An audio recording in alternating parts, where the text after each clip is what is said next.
ಎಲ್ಲರೂ ಹೇಗಿದ್ದೀರಿ? ಎಲ್ಲರೂ ಚೆನ್ನಾಗಿದ್ದೀರಿ ಅಂತ ಭಾವಿಸ್ತೀನಿ.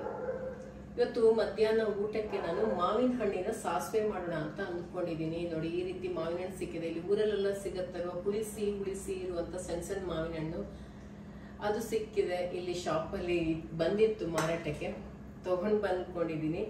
ಅದಕ್ಕೋಸ್ಕರ ಸಾಸಿವೆ ಮಾಡೋಣ ಅಂದ್ಕೊಂಡಿದ್ದೀನಿ. ಇದ್ರ ಪಲ್ಯ, ಸಾಸಿವೆ, ಸಾಂಬಾರ್ ಇದೆಲ್ಲ ತುಂಬಾನೇ ಟೇಸ್ಟಿ ಆಗಿರುತ್ತೆ.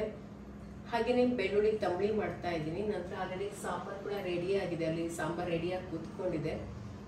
ಇವಾಗ ಸಾಸಿವೆ ತಂಬಳಿ ಎಲ್ಲ ಹೇಗೆ ಮಾಡ್ತೀನಿ ಅನ್ನೋದನ್ನ ನಿಮ್ಮ ಜೊತೆ ಕೂಡ ಶೇರ್ ಮಾಡ್ಕೊಳ್ತೀನಿ. ಆಮೇಲೆ ಇವತ್ತು ನಾವು ಏನೆಲ್ಲ ಮಾಡ್ತೀವಿ, ಎಲ್ಲಿಗೆಲ್ಲ ಹೋದ್ವಿ, ಇದನ್ನು ಕೂಡ ನಿಮ್ಮ ಜೊತೆಗೆ ಶೇರ್ ಮಾಡ್ಕೊಳ್ತೀನಿ. ಇವತ್ತಿನ ವಿಡಿಯೋ ನೋಡೋದಕ್ಕಿಂತ ಮುಂಚೆ ಹೊಸಬರಾಗಿದ್ರೆ ಸಬ್ಸ್ಕ್ರೈಬ್ ಮಾಡಿ, ಪಕ್ಕದಲ್ಲಿರುವಂತಹ ಬೆಲ್ ಐಕಾನ್ ಅನ್ನ ಪ್ರೆಸ್ ಮಾಡಿ. ನಾನು ಮುಂದೆ ಹಾಕುವಂತ ಎಲ್ಲಾ ವಿಡಿಯೋ ನೋಟಿಫಿಕೇಶನ್ ನಿಮಗೆ ಸಿಗತ್ತೆ. ಹಾಗೆ ನೀವು ಸಪೋರ್ಟ್ ಮಾಡೋದ್ರಿಂದ ನನಗೆ ಇನ್ನು ಒಳ್ಳೊಳ್ಳೆ ವಿಡಿಯೋ ಮಾಡೋದಕ್ಕೆ ಇಂಟ್ರೆಸ್ಟ್ ಬರುತ್ತೆ. ಇವಾಗ ಮೊದಲು ಮಾವಿನ ಹಣ್ಣಿನ ಸಿಪ್ಪೆನ ತೆಕ್ಕೊಳ್ತೀನಿ. ಯಾಕೆಂದ್ರೆ ಒಳಗಡೆ ಹುಳ ಏನಾದ್ರೂ ಆದ್ರೆ ಇದೆಲ್ಲ ನೋಡ್ಕೋಬೇಕು. ಇನ್ನು ಮಳೆಗಾಲ ಸ್ಟಾರ್ಟ್ ಆಗಿಲ್ಲ, ಆದ್ರೂ ಕೆಲವೊಮ್ಮೆ ಹೇಳಕ್ಕಾಗಲ್ಲ, ಹುಳ ಆಗ್ಬಿಡತ್ತೆ. ಇದು ಊರಲ್ಲೆಲ್ಲ ಸಿಗುವಂತ ಮಾವಿನ ಹಣ್ಣೆ ನೋಡಿ, ಪುಟ್ಟ ಪುಟ್ಟ ಮಾವಿನ ಹಣ್ಣು.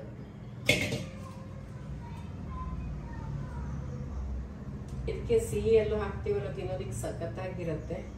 ಇದು ಸ್ವಲ್ಪ ಹುಳಿಸಿ ಇದೆ, ಚೆನ್ನಾಗಿದೆ. ನಿಮ್ಗೆ ಈ ರೀತಿ ಹುಳಿಸಿ ಮಾವಿನ ಹಣ್ಣು ಸಿಕ್ಕಿಲ್ಲ ಅಂದ್ರೂ ಸಿಹಿ ಮಾವಿನ ಹಣ್ಣಲ್ಲೂ ಮಾಡ್ಕೋಬಹುದು. ಆದ್ರೆ ಇದ್ರ ಟೇಸ್ಟೇ ಬೇರೆ. ಒಂದೊಂದ್ ಮಾವಿನ ಹಣ್ಣು ಒಂದೊಂದ್ ತರ ಟೇಸ್ಟ್ ಇರುತ್ತಲ್ವಾ. ಬರೇ ಸಿಹಿ ಮಾವಿನ ಹಣ್ಣಿಗಿಂತ ಈ ಹುಳಿಸಿ ಮಾವಿನ ಹಣ್ಣಿನ ಹಪ್ಪಳ, ಪಲ್ಯ, ಸಾಂಬಾರು, ಸಾಸಿವೆ ಎಲ್ಲಾನು ಚೆನ್ನಾಗಿರುತ್ತೆ. ನಾನು ಹಪ್ಪಳ ಕೂಡ ಮಾಡೋಣ ಅಂತ ತಂದ್ಕೊಂಡಿದ್ದೀನಿ. ಇವಾಗ ಹೇಗಾದ್ರೂ ಬಿಸಿಲು ಚೆನ್ನಾಗಿರುತ್ತೆ, ಹಪ್ಪಳ ಮಾಡ್ಕೊಂಡ್ರೆ ಚೆನ್ನಾಗಿರುತ್ತೆ. ಮಕ್ಕಳಿಗೆಲ್ಲ ತುಂಬಾ ಇಷ್ಟ. ಅದರಲ್ಲೂ ಮಳೆಗಾಲದಲ್ಲಂತೂ ಆ ಹಪ್ಪಳ ತಿನ್ನೋದಕ್ಕೆ ಒಳ್ಳೆ ಮಜಾ. ಹೊರಗಡೆ ಮಳೆ ಸುರಿತಾ ಇರ್ಬೇಕು, ಒಳಗಡೆ ಕೂತ್ಕೊಂಡ್ಬಿಟ್ಟು ಈ ಮಾವಿನ ಹಣ್ಣಿನ ಹಪ್ಪಳ, ಹಲಸಿನ ಹಣ್ಣಿನ ಹಪ್ಪಳ, ಬೇರೆ ಬೇರೆ ತರ ಹಪ್ಪಳ ಎಲ್ಲ ಮಾಡ್ಕೊಂಡು ತಿಂತಾ ಇರೋದಕ್ಕೆ ಒಳ್ಳೆ ಮಜಾ ಇರುತ್ತೆ. ನಾನಿಲ್ಲಿ ಒಂದು 6-7 ಮಾವಿನ ಹಣ್ಣು ತಕೊಂಡಿದ್ದೀನಿ. ಒಳ್ಳೆ ಟೇಸ್ಟಿ ಆಗಿರುತ್ತೆ ಅಂತ ಹೇಳ್ಬಿಟ್ಟು 6 ತಕೊಂಡಿದ್ದೀನಿ. ತಿನ್ನೋದಿಕ್ಕೆ ಚೆನ್ನಾಗಿರತ್ತಲ್ಲ ಅಂತೇಳಿ. ಅದಕ್ಕೆ ಬೆಲ್ಲ ಎಲ್ಲ ಹಾಕೋತೀವಲ್ಲ, ಸಿಹಿ ಎಲ್ಲ ಆಗಿರತ್ತಲ್ಲ, ಉಪ್ಪು, ಸಿಹಿ, ಖಾರ ಎಲ್ಲ ಆಗಿರತ್ತಲ್ಲ, ಚೆನ್ನಾಗಿರುತ್ತೆ ಅಂತೇಳಿ ಕಾಯಿ ಕೂಡ ಹೆರ್ದು ಇಟ್ಕೊಂಡಿದ್ದೀನಿ. ಹಸಿ ಕಾಯಿ ತುರಿಬೇಕಾಗತ್ತಲ್ಲ ಇದಕ್ಕೆ.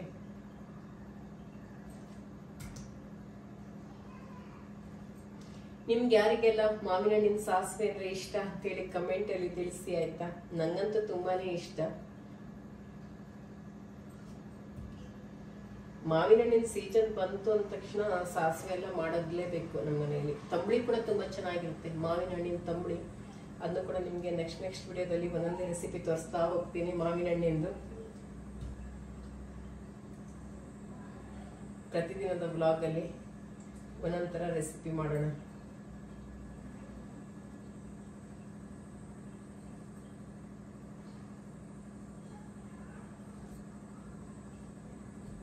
ಇವಾಗ ಇದೆಲ್ಲ ತೆಕ್ಕೊಂಡಾದ ನಂತರ ಈ ಸಿಪ್ಪೆಗೂ ಕೂಡ ನಾವು ನೀರ್ ಹಾಕ್ಬಿಟ್ಟು ರಸ ತೆಕ್ಕೋಬೇಕು.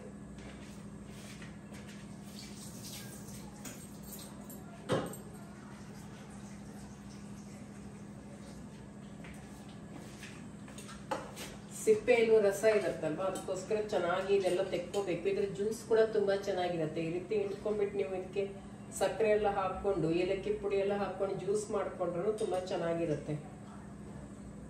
ಮತ್ತೆ ಮಾವಿನ ಹಣ್ಣಿಂದ ಏನಾದ್ರು ಅಡಿಗೆ ಮಾಡ್ಕೊಂಡು ಊಟ ಮಾಡಿದ್ರೆ ಒಳ್ಳೆ ನಿದ್ದೆ ಕೂಡ ಬರುತ್ತೆ. ಇವಾಗಂತೂ ಮಾವಿನಕಾಯಿ ತಂಬಳಿ, ಮಾವಿನಕಾಯಿ ಅಪ್ಪೆ ಹುಳಿ ಇದೆಲ್ಲ ನಮ್ಮ ಕಡೆ ಜಾಸ್ತಿ ಮಾಡೋದು. ಈ ತರ ಸಾಸಿವೆ ಇದೆಲ್ಲ ಮಾಡ್ಕೊಂಡು ಊಟ ಮಾಡಿದ್ರೆ ನಿದ್ದೆ ಬೇಡ ಅಂದ್ರೂ ಬಂದ್ಬಿಟ್ಟಿರುತ್ತೆ. ಈಗ ಈ ಹಿಂಡ್ಕೊಂಡಿದ್ದೀನಲ್ಲ, ಆ ರಸ ಎಲ್ಲ ಈ ಪಾತ್ರೆಗೆ ಹಾಕೊಳ್ತೀನಿ.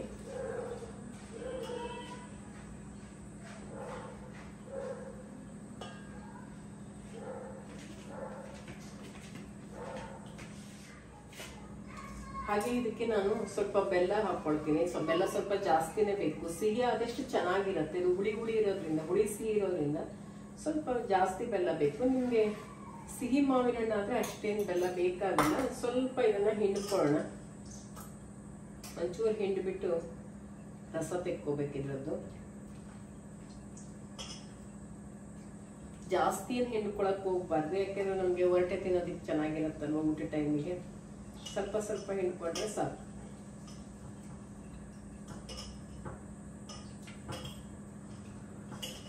ಹಾಗೆ ಬೆಲ್ಲ ಕೂಡ ಮಿಕ್ಸ್ ಮಾಡ್ಕೊಳ್ತೀನಿ. ಜೊತೆಗೆ ರುಚಿಗೆ ತಕ್ಕಷ್ಟು ಉಪ್ಪು ಕೂಡ ಹಾಕೊಂಡ್ಬಿಡ್ತೀನಿ.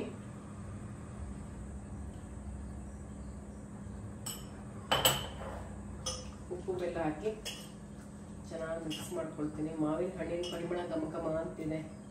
ಇವಾಗ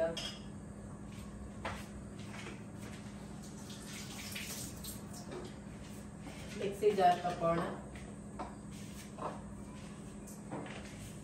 ಇವಾಗ ಏನೆಲ್ಲ ಬೇಕು ಅನ್ನೋದನ್ನ ತೋರಿಸ್ತೀನಿ. ಇವಾಗ ಈಗ ಒಂದು ಮಿಕ್ಸಿ ಜಾರ್ ತಗೊಳ್ತೀನಿ. ಮಿಕ್ಸಿ ಜಾರಲ್ಲಿ ಕಾಯಿ ತುರಿ ಹಾಕೊಳ್ಳೋಣ.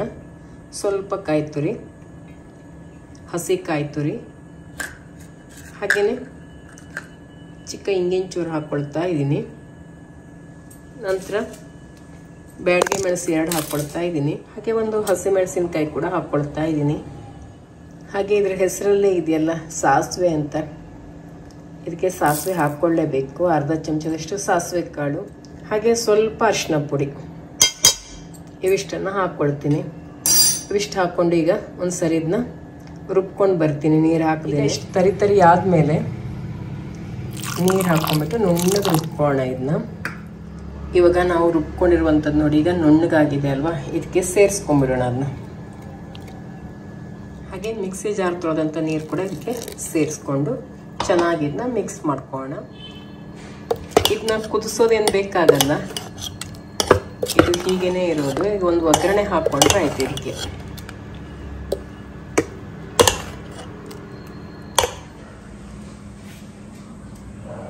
ಇವಾಗ ಗ್ಯಾಸ್ ಸ್ಟವ್ ಮೇಲೆ ನಾನು ಕಬ್ಬಣದ ಒಗ್ಗರಣೆ ಸೌಟು ಇಟ್ಕೊಂಡಿದ್ದೀನಿ. ಈಗ ತೆಂಗಿನ ಎಣ್ಣೆ ಹಾಕ್ತೀನಿ. ಇದು ಗಾಣದಿಂದ ತರಿಸಿದಂಥ ತೆಂಗಿನ ಎಣ್ಣೆ, ಊರ ಕಡೆಯಿಂದ ತರಿಸಿದಂಥದ್ದು ಪ್ಯೂರ್ ತೆಂಗಿನ ಎಣ್ಣೆ. ಆ ತೆಂಗಿನ ಎಣ್ಣೆನ ನಾನಿಲ್ಲಿ ಹಾಕ್ಕೊಳ್ತೀನಿ.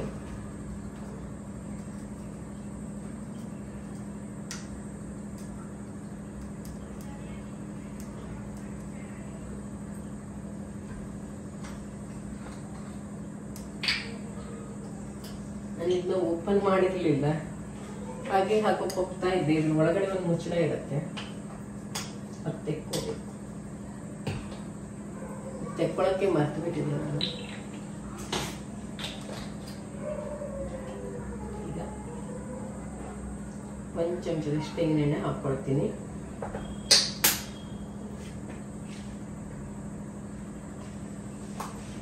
ಹಾಗೆ ಚಿಕ್ಕ ಇಂಗಿನ ಚೂರು ಕೂಡ ಹಾಕ್ಕೊಳ್ತೀನಿ. ಈಗ ಇದಕ್ಕೆ ಸ್ವಲ್ಪ ಸಾಸಿವೆ ಕಾಳು ಹಾಕೋಣ. ಹಾಗೆ ಒಂದು ಬ್ಯಾಡಗಿ ಮೆಣಸು ಸೇರಿಸ್ಕೊಳ್ತಾ ಇದ್ದೀನಿ. ಸ್ವಲ್ಪ ಕರಿಬೇವು. ಇವಾಗ ಈ ಒಗ್ಗರಣೆಯನ್ನು ಸಾಸಿವೆಗೆ ಹಾಕೊಳ್ಳೋಣ.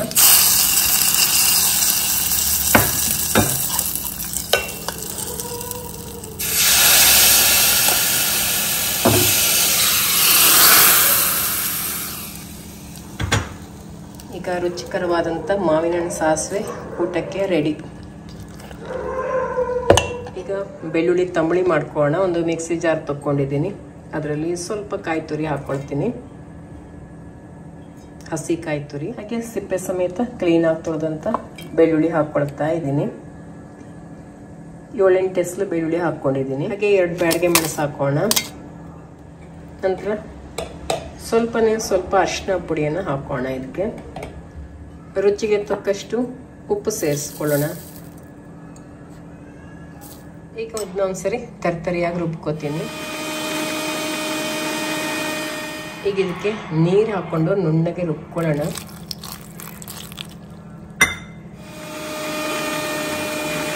ನೋಡಿ ಇವಾಗ ನುಣ್ಣಗಾಗಿದೆ. ಇದಕ್ಕೆ ಮೊಸರು ಸೇರಿಸ್ಕೊಂಡ್ಬಿಟ್ಟು 1 ರೌಂಡ್ ತಿರ್ಸ್ಕೊಂಡ್ರೆ ಆಯಿತು. ಇವಾಗ ಒಂದು ಪಾತ್ರೆಗೆ ಹಾಕೋಣ. ಹಾಗೆ ಮಿಕ್ಸಿ ಜಾರ್ ತೊಳೆದಂಥ ನೀರು ಕೂಡ ಇದಕ್ಕೆ ಸೇರಿಸ್ಕೊಳ್ಳೋಣ. ಇವಾಗ ಬೆಳ್ಳುಳ್ಳಿ ತಂಬಳಿಗೂ ಕೂಡ ಸೇಮ್ ಒಗ್ಗರಣೆ. ಇಲ್ಲಿ ಗ್ಯಾಸ್ ಸ್ಟವ್ ಮೇಲೆ ಕಬ್ಬಣದ ಸೌಟು ಇಟ್ಕೊಂಡಿದ್ದೀನಿ. ಒಗ್ಗರಣೆ ಸೌಟ 1 ಚಮಚದಷ್ಟು ಎಣ್ಣೆ ಹಾಕೊಳ್ತಾ ಇದ್ದೀನಿ, ತೆಂಗಿನ ಎಣ್ಣೆನ.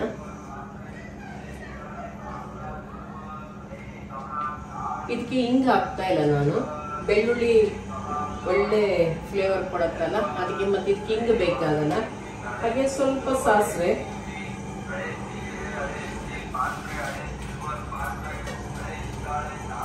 ನಂತರ ಬ್ಯಾಡಗೆ ಮೆಣಸು, ಹಾಗೆ ಕರಿಬೇವು.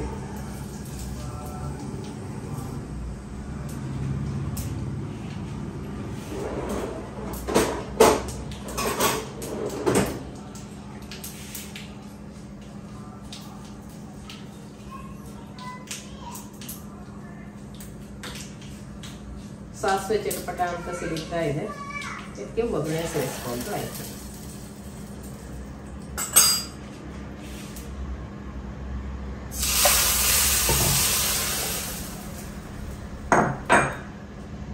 ಈ ಸೆಕೆಗಾಲದಲ್ಲಂತೂ ಬಿಸಿ ಬಿಸಿ ಊಟದ ಮುಂದೆ ಕೂತ್ಕೊಳ್ಳೋದು ತುಂಬಾ ಕಷ್ಟ. ಅನ್ನನೂ ಬಿಸಿ, ಎಲ್ಲ ಪದಾರ್ಥಗಳು ಬಿಸಿ ಆದ್ರೆ ಊಟ ಮಾಡೋದು ಕಷ್ಟ. ಈ ರೀತಿ ತಂಪಾಗಿರೋ ಪದಾರ್ಥ ತುಂಬಾ ಚೆನ್ನಾಗಿರುತ್ತೆ, ಹಾಗೆ ಹೀಟ್ ಕೂಡ ಆಗಲ್ಲ, ತಂಪಾಗಿರುತ್ತೆ. ನೋಡಿ, ಇವಾಗ ಬೆಳ್ಳುಳ್ಳಿ ತಂಬಳಿ ಕೂಡ ರೆಡಿ ಆಯ್ತು, ಮಾವಿನ ಹಣ್ಣಿನ ಸಾಸಿವೆ ರೆಡಿ, ಸಾಂಬಾರ್ ರೆಡಿ. ಇನ್ನು ಊಟಕ್ಕೆ ಕೂತ್ಕೊಳ್ಳೋದೊಂದೇ ಬಾಕಿ ಇರೋದು.